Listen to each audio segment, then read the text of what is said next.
Good afternoon, welcome to Vanik-Ias, and we will discuss current affair of 15th March. First is regarding Indo-Canada relationship, right? That is India and Canada is going to launch SEPA. India and Canada is going to launch SEPA. Just 1 second. Sorry.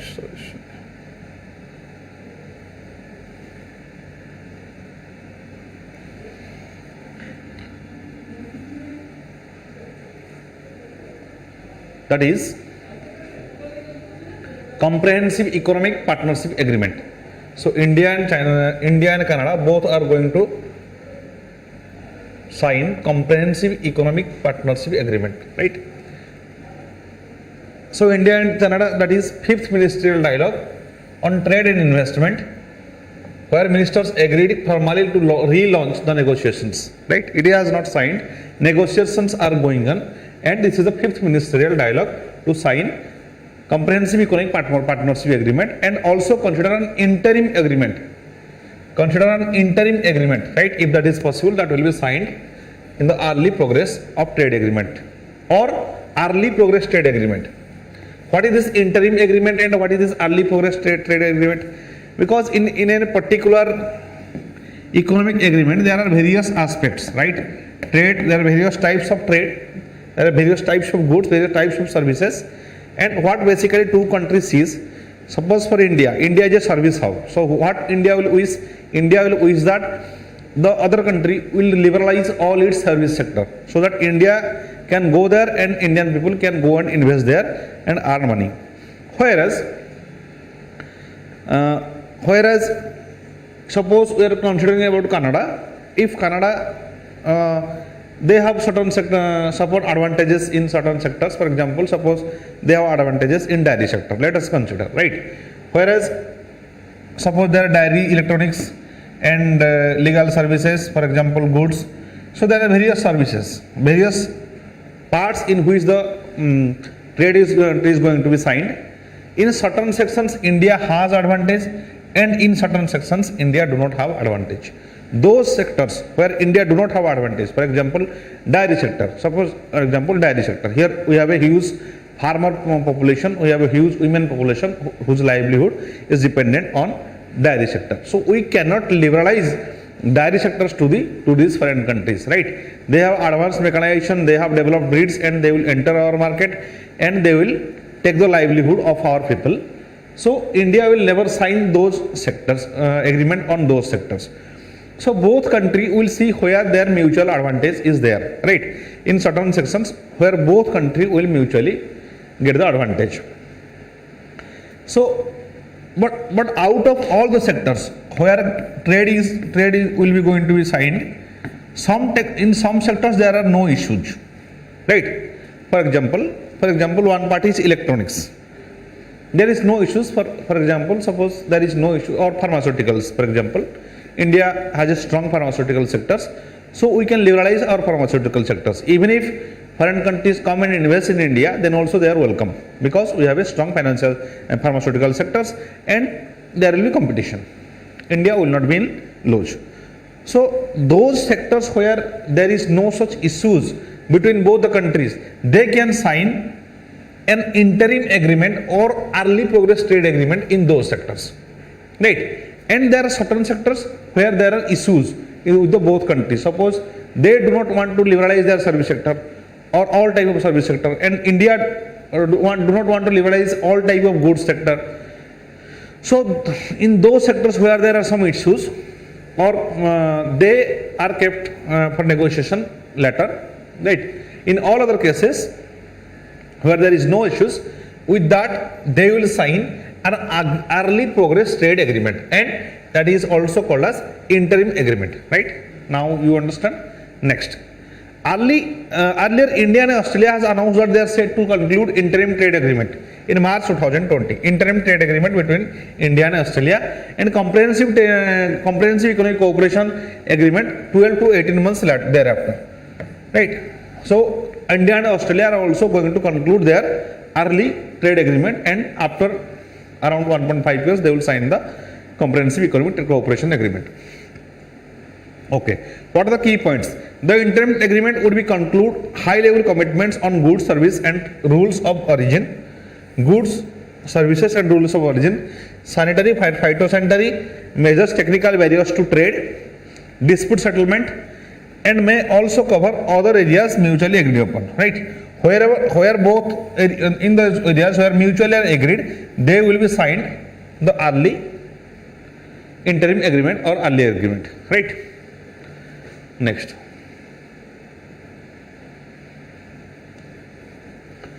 The two sides emphasized cooperation in sectors such as pharmaceuticals and critical. See, here I have given the example pharmaceuticals. Both sides emphasized cooperation in sectors such as pharmaceuticals and critical and rare earth minerals.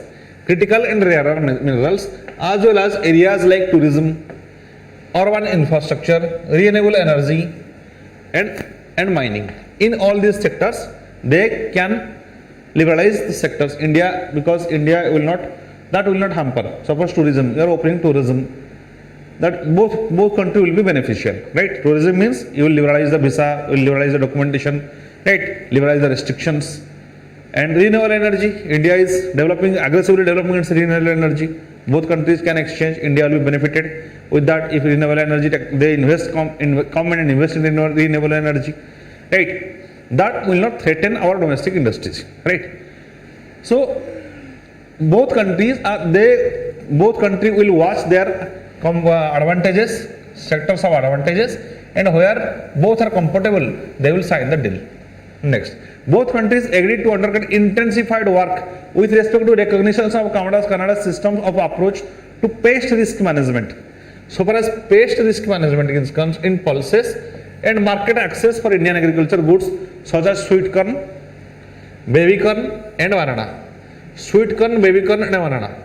In Indian market, they are approaching. Canada is approaching Indian market so far as sweet corn, baby corn, and banana is concerned. And another thing is they have to pest risk management in these sectors. Canada have advantages, so we can take the benefit of that. Both countries can cooperate.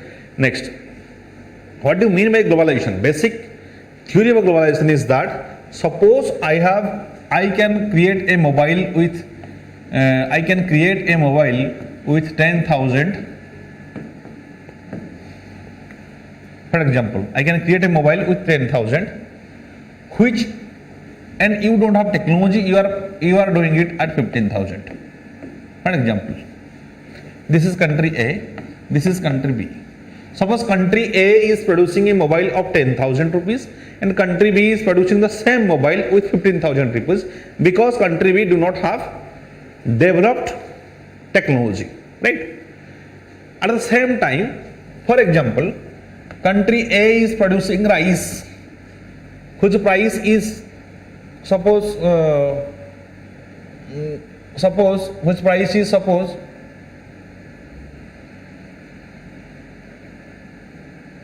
if you consider, or rather than mobile, if you take another example, for example TV, okay, let's consider electronics items or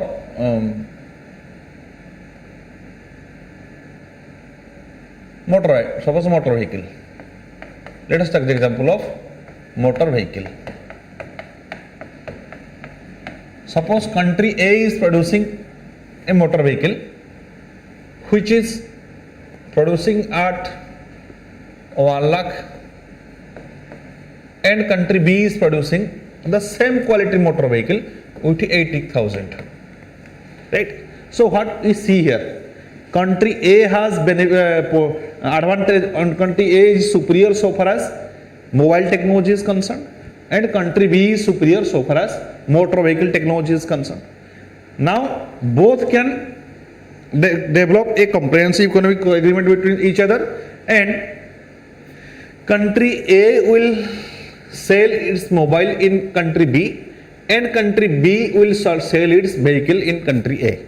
So manufacturing trade will increase and the consumers will also benefit. Why? Because earlier they were getting a mobile with 15,000 and now they will get 10,000. So demand in the market will increase because price becomes less. Here, earlier the people of country A were getting a bike with 1 lakh, now they are getting with 80,000. So obviously, demand in both countries will increase. This is the principle of globalization. Mutual advantage, right? Wherever you are advantage, you can export that. So, pest attack. So, in some sectors like pest attack or corn, baby corn, Canada has advantages. Canada also agreed to examine expeditiously the request for conformity verification body status to APEDA, that is Agriculture and Processed Food Products Export Development Authority. Examine expeditiously the request for conformity verification body. Conformity verification body for Agriculture and Processed Food Products Development Authority for facilitating Indian organic export products. Indian organic export products. A conformity verification body is that as an agreement with the Canadian Food Inspection Agency under subsection 14(1) of Canadian Food Inspection Agency Act to access, recommend, accreditation and monitor certification bodies. Okay. So, what is this?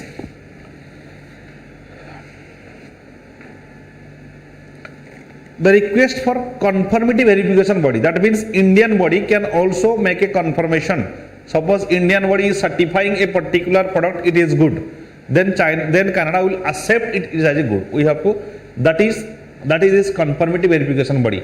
Suppose our agriculture processed food, APEDA, it is Agriculture Processed Food Products Export Development Authority, is giving the mark that this is organic, this rice is organic rice, it is a very good quality. Then without verification, each time without delay, they will accept it. This is conformity verification body of India. This is the status, right? The ministries acknowledge that significance of establishing resilient supply chains in critical sector. Resilient supply chains. There should not be any breakage, right? There should not be documentation. Yes, India is facing many such hurdles regarding quality, right? Various quality issues. Some are saying that the quality issues, Indian food products, and also child labors are used.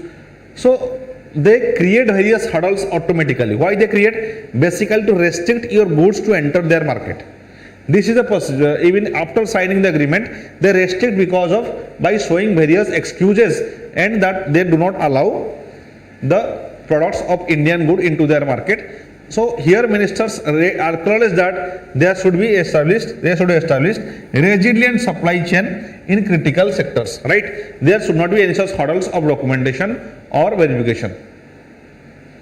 Okay, next.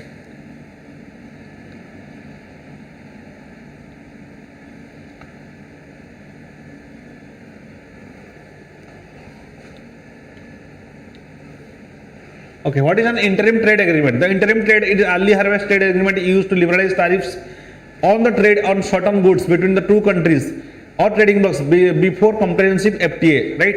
It is the early harvest trade agreement, wherever both countries have mutual benefits or they do not have any such issues. Government's emphasis on interim agreements may be tactical so that a deal may be achieved with minimum commitments, whatever possible, and would allow consensus issues to be resolved later, right? This sentiment is important. This interim agreement allows the consensus issues, wherever there is some issues, that will be resolved later. So those issues those sectors where there is no issue, that need to be signed as quick as possible by a interim trade agreement. The problem though is that these early harvest schemes potentially target the low hanging fruits, leaving the tougher goods and services for later. Right, tougher goods and services, this is a challenge. Those are the important sectors. Those sectors are addressed later. Early harvest agreement do not graduate into full scale FTAs, are exposed to legal challenges, right? They are also exposed to legal challenges because the deal is not properly signed from other countries that are the members of World Trade Organizations. They face various legal challenges from other countries from WTO because the WTO mandates MFN status. then it is often beneficial to negotiate the entire deal. It is often beneficial to negotiate the entire deal together, as an early harvest deal may reduce the incentive for one side to work towards the full FTA. Right? Incentive, yes. This will reduce the incentive for one side. Right? It is seen that it is beneficial to negotiate the entire deal altogether. Why? Because if the initial issues are signed, then it is seen that if you are taking the benefit, if you want the whole benefit, then you should take it. For example, what happens? Some countries, suppose a particular country is getting some benefit by interim deal, another country is getting lost. I am getting the losses. So in a total deal, if you are accepting, then accept both the positives and negatives. Here you are only accepting the positives. So those consensus issues will be neglected. So there will be delay, there will be long delay. Even to sign a particular deal, it takes years and years, right? 6 years, 5 years it takes, right? So it's long time. So it is beneficial to negotiate the entire deal together so that this delay in signing a deal will not be there. So this is interim agreement. First part I have said, those issues which are consensus or there are issues they are resolved later, and some of them when there is no issues, they are signed immediately by interim trade agreement. Problem is that there are some legal challenges, and also it is seen that overall signing the full deal is beneficial. Next. What is comprehensive economic partnership agreement? It is a kind of free trade pact which covers negotiation on the trade in services and investment. Trade on services and investment. India has been again proceeding the World Trade Agreement, WTO organization for liberalizing services, right? And other areas of economic partnership. So it primarily focuses on trade and services and investment. It may even consider negotiation areas such as trade facilitations, custom cooperations, that is reducing the custom duty and laws, unnecessary laws, and competition and intellectual property rights. I have explained into what is IPR in last class. IPR means intellectual property rights, means rights over your own goods. Suppose you are producing a particular book, that is copyright, or there is also patent. You are producing a particular design, patents means suppose you are producing a particular medicine, then you will be granted a patent. Suppose you are producing a particular music or you are producing a particular book, then you will be granted copyrights. There are also trade secrets, there is also designs, right? So your innovation will not be copied by somebody else, right? What happens? Somebody is creating an innovation. Suppose Apple is creating a particular mobile which is design is very good, and Samsung is making a copy of it. That is violation of intellectual property rights. And these enforcing intellectual property rights boost innovation and economic development. Next, partnership agreements or cooperation agreements are more comprehensive than free trade agreements. Cooperation agreements or they are rather than FTA, these CAPA are more comprehensive. That means that covers a large areas. CAPA also looks into regularly aspect of trade and encompasses an agreement covering the regulatory issues. India has signed CEPAs with South Korea and Japan.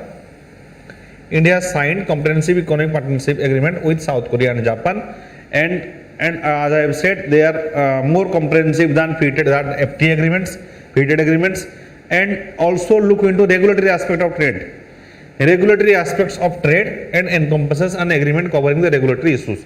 Any type of regulation regarding trade, CEPA also comprehensively. It addresses all the sectors, that may be your legal issues, that may be trade issues, right? Any type of issues, every type of issues are covered under CAPA, and that is more comprehensive than the FTA. And they are signed in services and investment, and they also focus on intellectual property right, trade facilitation, custom cooperation. In all these dimensions, CAPA enforces its provisions. Okay. Next, What is India's current trade relationship with China, right? See, in economic, in present foreign policy, economic interest plays a last significant role. For example, we can take the example of Ukraine crisis. There is China absent from voting against USA. Why? Because it has a huge economic relationship with USA, right? Even if Russia is our all-weather friend, still we have a good relationship. India has a good relationship with USA. Why? Because there is a trade of $100 billion, and sometimes it is more than $110 billion.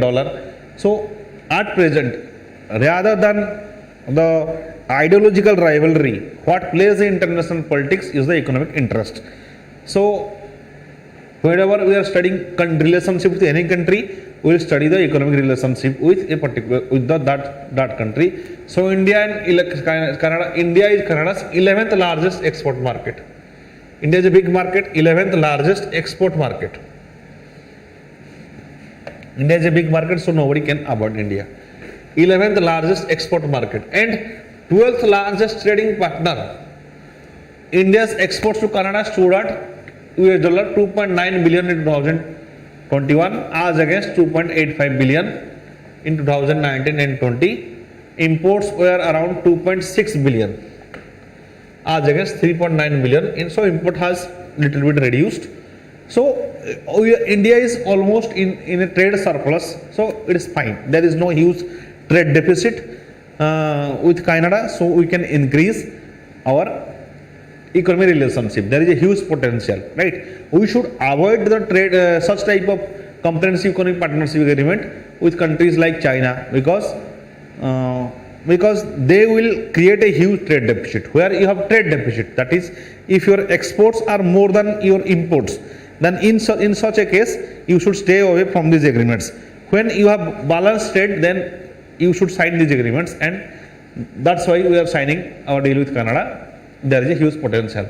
Canada's commercial priorities in India are targeted at India's policy objectives, sectors where Canada has a comparative advantage. Obviously, any country in those sectors where they have comparative advantage, they will look at those sectors. That is, supporting India's energy security ambitions.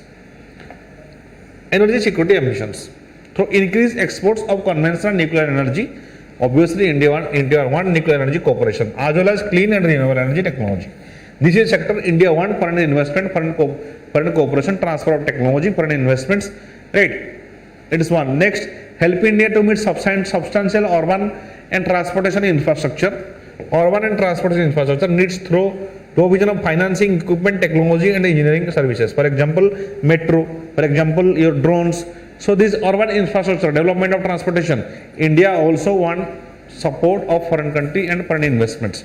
Next, enhance education and skill training through greater collaboration between Canadian and Indian educational technical skills institutions. So educational collaboration between Canadian and Indian educational institutions.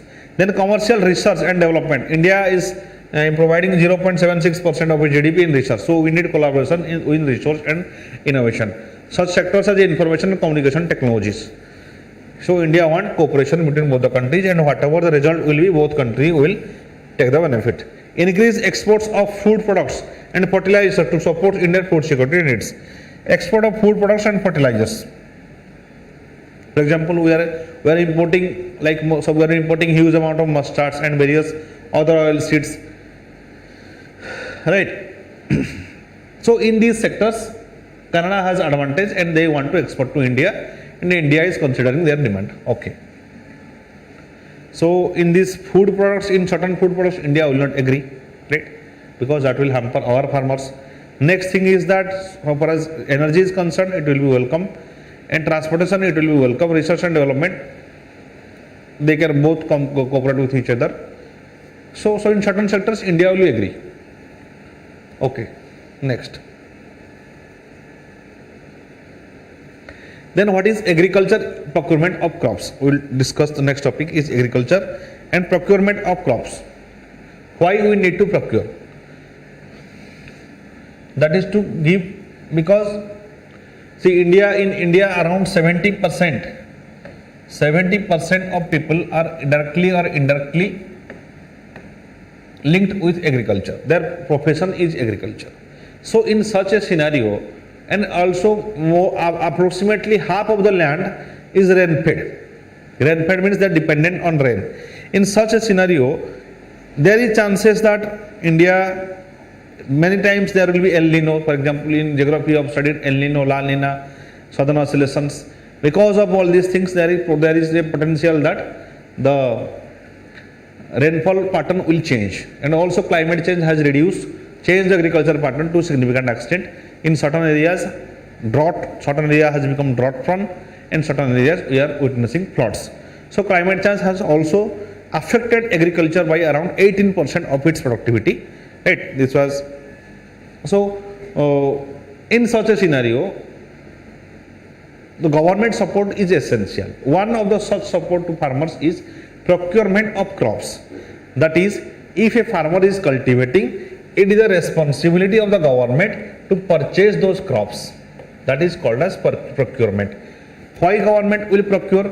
First thing is there are various benefits because of it. The farmer will get a particular amount, a fixed amount. They will not be exploited by the private players or the local village middleman. And second thing is that government has to give that, rice and that crops through PDS system, right? Public distribution system, to ensure food security among the lower strata of the society. Okay, so that is why government is, have made a policy of procurement of crops. Next, so this, on one hand it supports the farmers, in the second hand it gives the rice and crops to the poor people of India. So news is, what is the news? The Haryana government has launched Meri Fasal Meri Byora e-procurement portal. Okay, digitization. Meri Fasal Meri Byora e-procurement portal. Due to this portal, Haryana has become the first state in India, whereas as many as 14 crops are procured. 14 crops are procured with minimum support price. These crops include wheat, mustard, barley, gram, paddy, and maize, bajra, cotton, sunflower, moong, groundnut, urad, and sesame, tur. All this, right? The portal is a testimony of increasing adopting of digital governance as a means to improve farming and ensure enhance income per farmers. We have also National Agriculture Market, NAM. Government India has launched it. Gradually digitization is taking place. Why digitization? Because that increases the competitiveness, right? You can sell your products at higher price by digitization. When a particular farmer is selling its crops to local middlemen, they sell at very low price, right? Because a farmer in India, around more 85% of the farmers are small scale farmers who have less than 2 hectares of land. So they belong to the poor strata of the society. They always need money, right? So especially what happens, farmers usually sell their products at lower price. In the middleman, it is the middleman who take the benefit and sell the same crop at higher price to the government or to private authorities. So this is why it is digitized, so that those companies who want crops, they can purchase directly from the farmers. And digitization increases the competitiveness. Okay, what is the key points of the portal? The portal started in the wake of the COVID pandemic. Yes, in less than 2 years, 8.7 lakh, more than 80% of total farmers in the state registered on the portal in the Rabi season. 80% of total farmers, which is a huge success. It is working. That's why they have registered. The portal seeks to provide an online sale facility. It will provide an online sale facility. 81 mandis of the state have been linked with the ENAM, that is Electronic National Agriculture Market. ENAM, now I am just talking about ENAM, Electronic National Agriculture Market, where 81 mandis of the state have been linked. The ENAM platform offers Pan-India Electronic. ENAM offers Pan-India Electronic Trading Portal that has networks with existing APMC, that is Agriculture Product Market Commodities, mandis, to create unified national market for agriculture commodities. Right? So it's a huge success so far as the Haryana government is concerned. Around 80% of the total farmers have enrolled or registered. And another we have also scheme of ENAM, which is Pan India digital portal, digital portal where the farmers can sell their products to anyone who needs it. Okay, next. How the crops procured. The government policy procurement of food grains has broad objectives of ensuring MSP to the farmers. Right? This will ensure MSP to the farmers, so farmers will get the money immediately. And availability of food grains to the weaker section, that is the PDS system. Availability of food grains to the weaker section at affordable prices, that is the PDS system. In PDS system, they will sell 1 kg of rice at 3 rupees or 2 rupees or 1 rupees, right? At affordable prices. It also ensures effective market intervention, thereby keeping the prices under check. Effective market intervention and keeping the prices under check, right?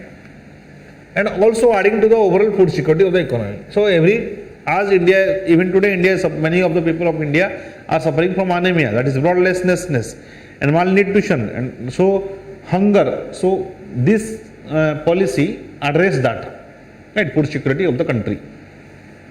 Okay. Next thing, that keeping prices under check. It helps prices under check means government, suppose government is giving rice to huge number of people, so they will not purchase it, so that will reduce the prices of and another thing, that as government is mandating the MSP, it is saying that I will give you a particular amount of food, so that encourages the farmer to cultivate. When farmer will cultivate, huge amount of production will be there, and when a huge amount of production will be there, obviously the market price will reduce, because it depends on supply. When supply is huge, market price will reduce. So MSP indirectly encourages huge production by the farmers. The procurement of under price support is taken mainly to ensure remunerative prices.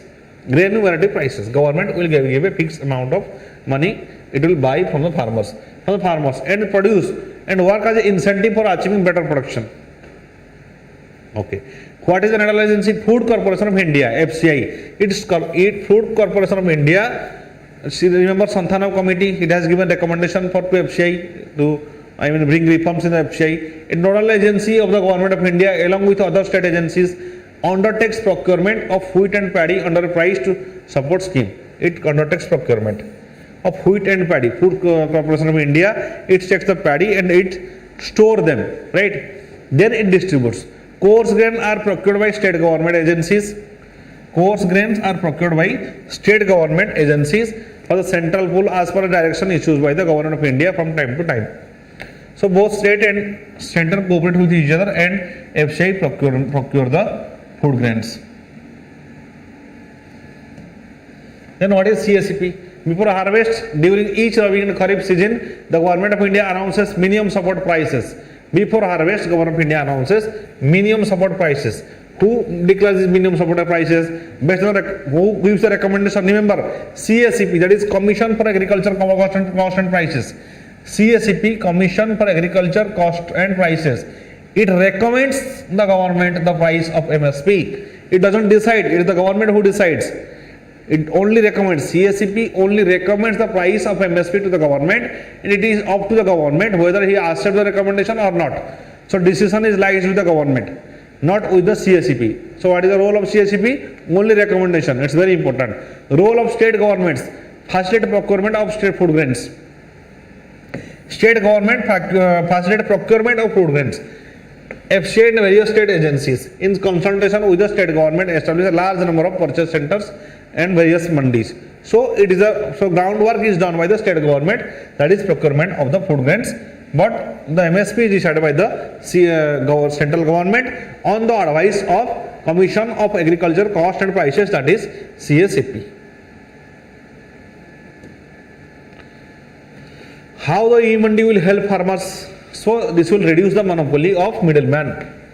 Right, middleman. With the existing infrastructure, agricultural produce only reaches to nearest agri market, that under jurisdiction of the APMC. Right, we do not. Yes, the farm bill was addressing this issue, but unfortunately we have not allowed the private sectors to enter into agricultural field. So now it's everything lies with the middleman, right? After incurring the cost of traveling, packing and sorting the produce, farmers arrive at local mandis and wait to sell the perishable items. Next, farmers have to rely on local agents. They rely on local agents for their sorting, grading and other essential agricultural processes, thus relying heavily on the middleman. Right? That's the issue. Relying on the middleman for selling their produces. Detrimental to farmers' interest. The undeclared monopoly that seemed to exist, the staggering growth of goods and free flow of agricultural value chain is also unjust to local farmers and their livelihood. So this hampers the local farmers' livelihood because of the monopoly of the middleman. So e-mandi will help because that will create competition among themselves. They can sell anywhere, right? Because ultimately, for example, a company is purchasing the crops. For example, a particular rice company is purchasing the crops, or for example, Ashirwad company is purchasing the wheats. Then it will purchase wheats from either from the government or from these middlemen. Suppose it is purchasing with price rupees 30 to 1 kg of wheat, for example, and it is purchasing with this price from the middlemen. So they will be fully interested to buy at rupees 29 from the farmers directly. Whereas the farmer is selling as rupees 25 to the middleman. So here farmer is getting benefited and the company is getting benefited. So a huge amount of farmers are getting benefited. But the middleman here, the loss for the middleman. Right. So this e-mandi will help to connect the companies with the producers of crop. Then how technology can help agriculture? Deployment of modern technology. Various technologies can be applied. So this precision agriculture, we say precision agriculture, satellite technology, your nanotechnology, your blockchain technology, all these things technology can be used in agriculture. With the introduction of modern technology and digital machinery, using techniques such as artificial intelligence will issue the advisory to the farmers. Blockchain technology, machine learning, automatically it will learn how to crop. Machine will learn how to crop and it will send climate smart advisory. And then geotagging and also Internet of Things. The agriculture sector has been seen a substantial spike in the number of investors over the past few years. Right? It's a very good business and a huge amount of people are utilizing the technology to improve the production. Recently, Prime Minister has planned 100 Kisan drones. 100 Kisan drones. Why? They will spread the fertilizers, right? It can spray fertilizers with 15 minutes of time over 1 acre of land. So it is very efficient. Kisan drones are very efficient. So farmers can take the benefit of various types of technologies and improve their productivity and achieve the goal to double the farmer's income. Digital mandis are enabling farmers directly to negotiate with the wholesale traders. Right? Digital mandis will enable farmers to directly negotiate with the wholesale traders. Right? No middleman will be required. And other local traders, putting an end to the middleman involved in the process who hamper their movement and freedom, choosing the crop type, variety and price point. Right? So these digital mandis, this will enable them to directly contact with the wholesale traders and also to the local traders. So that will reduce the monopoly of middlemen and help the farmers. Okay. Next topic is Tapi for Narmada link project. River interlinking. Why river interlinking is essential? India, we want to develop waterways because waterways is a good mode of transportation. Our population density is increasing. Roads are becoming overcrowded, so we need alternate mode of transportation. And so far as waterways is concerned, then it is the price in transportation in water is less. The cost of transportation in water is less as compared to the transportation in land, right, or air, or by any means of transportation. Another thing is that because of climate change, certain areas are facing severe drought. For example, your Kutch region of Gujarat, Vidarbha region of Maharashtra, Telangana region, Rayalaseema region, some region of Madhya Pradesh, they are suffering the problem of drought. Whereas some areas are facing the problem of floods. So addressing these problems, we government has decided, or is gradually governments are focusing on this river interlinking project. River interlinking. So what happens? The extra water in a particular river that will flow by a canal to other river, and the water requirement will increase. Right? We have to develop the canal system. For example, in case of Odisha, there is in Bargad region, because of the Hirakud dam, there is intense agriculture, right? That is the rice bowl of Odisha, we can say. So you have to develop this interlinking of river interlinking project and also develop the irrigation system. So what is this background? These projects have been sanctioned in 2010, whereas tripartite agreement was signed between Union Government Gujarat and Maharashtra. In 2010, agreement signed between Union Government Gujarat and Maharashtra regarding river interlinking of Tapi. Okay. Next. The Finance Minister in her budget speech that 5 river interlinking will be taken up after consensus among states. It is targeting to start 5 river interlinking projects. The projects are Daman-Ganga, Pinjal, Par Tapi Narmada, Godavari Krishna, Krishna Pennar, and Pennar Kaveri. These are the river in these rivers river interlinking will be started. The Ken-Betwa is the first project. Ken-Betwa is the first project under the government's National Perspective Plan for River Interlinking. River Interlinking Project (NRLP), formerly known as National Perspective Plan, envisages transfer of water from water surplus basin.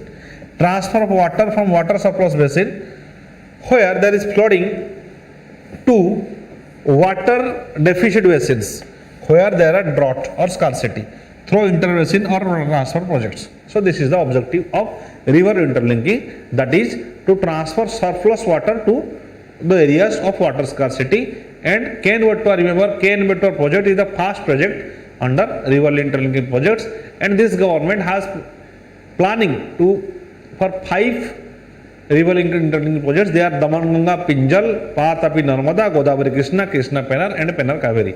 You must remember these 5 names. Okay, next. What is this Par Tapi Narmada river interlinking project? Par Tapi Narmada link project transfers water from water surplus regions of Western Ghats to the water deficit regions of Saurashtra. To water surplus region of Saurashtra. This is just in Saurashtra region. There is a problem of farming, right? There is huge farmers distress. There are so many numbers of farmer suicides. This is a region where there is perennial drought. So we have to address that, and the surplus region from Western Ghat will be transferred to the Saurashtra region. The link project includes 7 reservoirs in North Maharashtra and Gujarat. 7 reservoirs in North Maharashtra and Gujarat that comprises of the project. The water from 7 proposed reservoirs would be taken through 395 kilometer long canal. There will be 395 kilometer of long canal. So it will be that will irrigate that long canal that will irrigate a huge catchment area, a huge area that will be irrigated because of that, and agriculture will flourish in those areas. Take over part of command and ongoing Sardar Sarovar project. Take over a part of the command of the ongoing Sardar Sarovar project on the Narmada, while irrigating small en-route areas. The 7 dams proposed in the schemes. There are 7 dams are also proposed, that is Jheri Dam, Mohakavachali and Paikhet, then Chasmandwa, Chikkar, Dabdar, Kelwan. You also remember these dams because they are in news. They may ask 7 dams. One is Jheri, then is Mohakavachali and Paikhet, and your Chasmandwa, Chikkar and Dabdar and Kelwan. These are the 7 dams that will be constructed under the river interlinking projects. These should save Sardar Sarovar water that will be used to extend irrigation in Saurashtra and Kutch region. right? The extra waters will be used in surrounding coast region, which is where we see farmers distress, right? Huge farmers distress and lack of agricultural productivity. The link mainly envisages construction of 7 dams, 3 diversion weirs, 2 tunnels and 395 long canal, 6 powerhouses and number of cross drainage works. It is a huge project. 7 dams, 3 diversion of weirs, 2 tunnels, 395 long canal and 6 powerhouses and number of cross drainage works. So it's a huge project that will bring development in Saurashtra region and northern Maharashtra and Gujarat. Okay. Next, what are the benefits of the project? What are the benefits? Besides providing irrigation benefits, provides irrigation benefits, right? It will increase irrigation. So it will increase agricultural productivity. And the en route command and Narmada command, the link will generate hydropower of the order 93 MKWH, that is megawatt hour, mega kilowatt hour through the powerhouses installed at 4 dam sites. So there will be generation of hydropower also. Next, reservoirs will also provide flood relief to the people residing in downstream areas. So it will address the problem of flood. It will address the problem of irrigation. It will also create hydropower. Next, what is Narmada River? What is Narmada River? It is the largest west flowing river. It's not east flowing. Largest west flowing river. Narmada and Tapi, they are west flowing rivers. All others are east flowing rivers. Of the peninsular regions. Peninsular regions means Deccan region. Through a rift valley between Vindhyas range and the Satpura range. It is between the Vindhyas and Satpura. Satpura is in the south. It is in Vindhya in the north. It rises from Maikal range near Amarkantak. Remember its origin. Maikal range in Amarkantak where it rises. That is Narmada river. It drains large area in Madhya Pradesh and besides some areas in Maharashtra and Gujarat. So Narmada river, it drains in Madhya Pradesh, Gujarat and Maharashtra. Such type of questions they ask in prelims regarding geography and that are based on current affairs.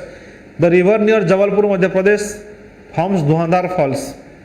Dhuandhar Fall is in Narmada river, that is in Jabalpur in Madhya Pradesh. There are several islands estuary in Narmada of which Aliabad is the largest estuary. Aliabad estuary in Narmada river. Aliabad estuary in Narmada river. Major tributaries Hiran, Orsang, Barna and the Kolar. Hiran, Orsang, Barna and the Kolar, these are major tributaries of Narmada river. Major hydropower projects basin are Indra Sagar Dam, Sardar Sarovar Dam.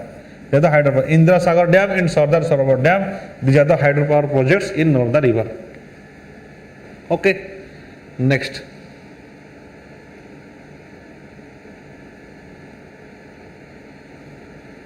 What do you know about Tapi river? It is another important one. Narmada river, it is west flowing river, and also Tapi river is a west flowing river. Originates from the Betul district of Madhya Pradesh. Betul district of Madhya Pradesh, this is Tapi, and in the Satpura ranges. It flows in a rift valley parallel to the Narmada, but is much shorter in length. It is rift valley in parallel to Narmada. Its basin covers a part of Madhya Pradesh, Gujarat and Maharashtra. Same. Madhya Pradesh, Gujarat and Maharashtra, Narmada and Tapi both flows in Madhya Pradesh, Gujarat and Maharashtra. Then Par river. It is a river in Gujarat,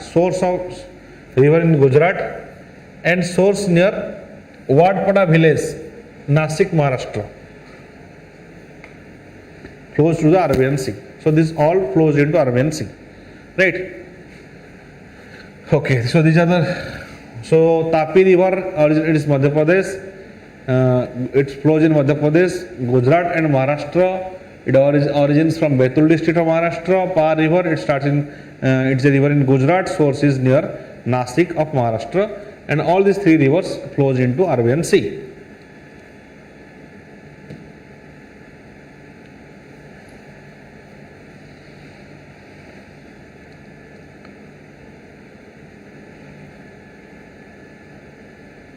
Challenges. What are the challenges regarding the river interlinking? First thing is that environmental cost.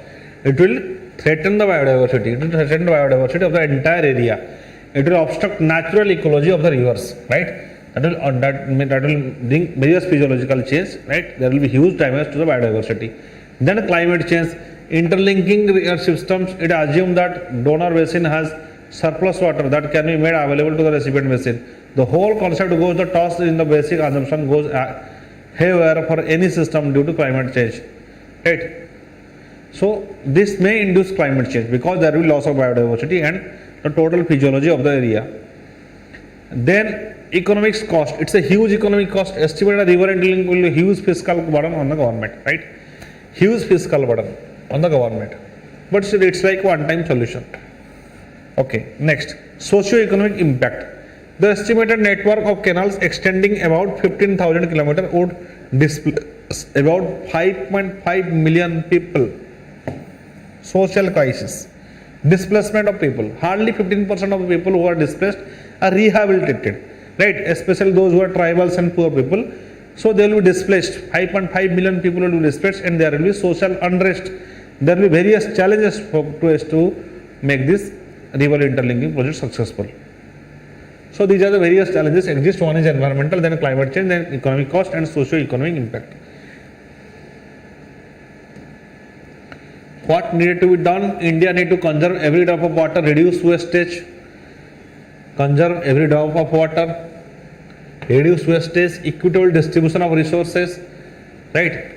And at the same time enhance groundwater, reduce the exploitation of groundwater. So the small scale simple things have to be tried. Local solution like better irrigation practice, watershed management, rainwater harvesting, all these things can be done. Government should alternatively consider national waterways project which eliminates friction between the states over sharing our river water, since it uses only excess flood water that goes into the sea unexploited, right? National waterways project that will reduce the issues of water sharing between the various states. So these are the steps that need to be taken. Next, prelims fact, missile misfires. It's a very funny thing that happened. India acknowledged that technical and malfunction led to accidental firing of missile that landed 125 km inside Pakistan territory. It was speculated that it was a test of one of the India's topmost missile, BrahMos, that is jointly developed with Russia. Right? By mistakenly, a BrahMos missile landed into Pakistan. It crossed around 124 km in Pakistan, and BrahMos it was developed with Russia. We'll study in detail what happened in the missile misfires. BrahMos missile, right? Remember, it is in news. BrahMos missile. So, what are the provisions for testing these missiles? Under the pre-notification of flight testing of ballistic missiles agreement signed, it is a cruise missile. In 2005, each country must provide the other an advance notification on the flight test it intends to take for any land, sea launched surface-to-surface ballistic missile. So if you are testing this, you have to inform the other nation in advance. First, before the test, the country must issue notice to air missions or navigational warning to alert aviation pilots or seafarers respectively. So everybody need to inform about that. Also, testing country must ensure that launch site is not within 14 km and plant impact area is not within the 17 km of either international boundary. Right? So it should not be within 75 km of international boundary or the line of control. The plant trajectory should not cross the international boundary or the LOC, or must maintain a horizontal distance of at least 40 km from the border. But here we have crossed into the territory, right? The testing country must notify the other nation no less than 3 days in advance of the commencement of the 5-day launch of window within which it intends to undertake a flight test or any land, sea launch, surface-to-surface ballistic missile. The pre-notification has to be conveyed through respective current officials in high commissions, but it has not happened, right? Because it was done by mistakenly. What are the air missions? Notice to air missions. Notam is a notice containing information essential to personal concerned with the flight operations, but not known far enough in advance to publicize otherwise. Okay, they maintain Notam operates the flight permissions. Next, what is the navigational warning service? Navigational warning service. Worldwide Navigation Warning Service was established 1977 for the promulgation of information on worldwide hazards to navigation for international shipping. Navigational warnings provide early information for important incidents which may constitute danger to the navigation. So this will be also informed to them, navigation. So we have to both inform those authorities who are managing the land and also who are managing the maritime areas, and they need to inform regarding the testing, and that need to be informed prior to the prior date. Many navigational warnings are temporary in nature, but others remain in force several weeks, may be substituted by notice to mariners. So we need to inform them. Why we need to inform them? For the security in both land and sea. Okay. Now, BrahMos missile. What is this BrahMos missile? It is joint venture between DRDO and the Russia. DRDO and Russia. Reverse Brahmaputra and Moksha, right? That is BrahMos. Moksha. Brahmaputra and Moksha, these two rivers, and out of that BrahMos has started. It is Russia, both India and Russia are cooperating. These are two-stage solid propellant engine and fast-stage liquid propellant ramjet. Ramjet means it will air breathing. It can breathe the air from atmosphere. Ramjet engine. It is a multi-platform missile that can be launched from land, air, and sea. It can be launched from land, air, and from sea. Capability missile with pinpoint accuracy that works in both day and night, irrespective of weather conditions. It operates fire and forget. That is ballistic missile. Fire and forget. It doesn't require further guidance after launch. BrahMos is one of the fastest cruise missile currently operationally deployed with the speed of Mach 2.8. What is Mach? Mach is basically speed of sound, right? It doesn't require further guidance. It's like a ballistic missile, right? It doesn't require further guidance. Once you launch it, then it will achieve the target. Although it's a cruise missile, it's like a ballistic missile because it has fire and forget. This principle, and it do not require any further guidance. Ballistic missile is where you don't need any guidance. You just launch it and it will achieve the target. Cruise missile means it will direct the motion of the satellite. It will achieve the exact target. Cruise missile will achieve the exact target. Okay. With the difference between. So next we will discuss the objective questions based on current affairs. First is what is the advantages of implementing the National Agriculture Market Scheme? Very simple question. It is a pan-India electronic trading platform portal for agriculture commodities. Right? Yes. NAM, it's agriculture for commodities. Provides farmers to access nationwide market with prices commensurate with the quality of their produce to increase the competitiveness. Yes, both 1 and 2 options are right. Next, which of the following factors policies were affecting the price of rice in India? See, in such type of questions, usually all the options are right. What are the causes? What are the repercussions? Right? What are the factors? Usually all the options are right. Minimum support price, obviously it is affecting the price. Government trading, whether it imports or exports. If it exports, obviously price will increase. If it imports, obviously price will decrease because supply will be more. Government stockpiling, it will stockpile, obviously demand will be the obvious supply to the market will be less. Obviously there will be price rise. Then consumer subsidies, that will reduce the price because consumer subsidies. If consumer is getting subsidy, obviously that will increase the demand. So all that will affect the price of rice. So 1, 2, 3, 4 all options are right.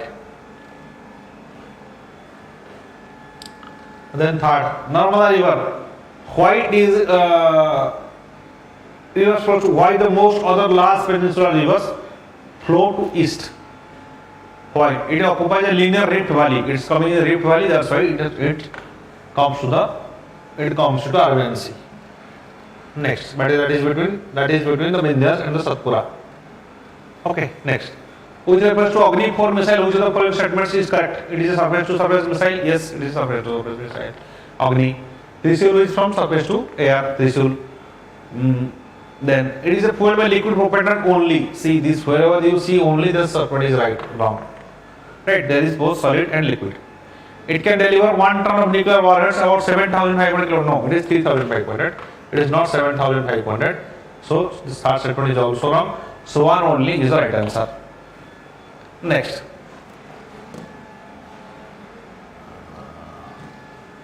In the context of Indian defense Dhruv, it is advanced light helicopter.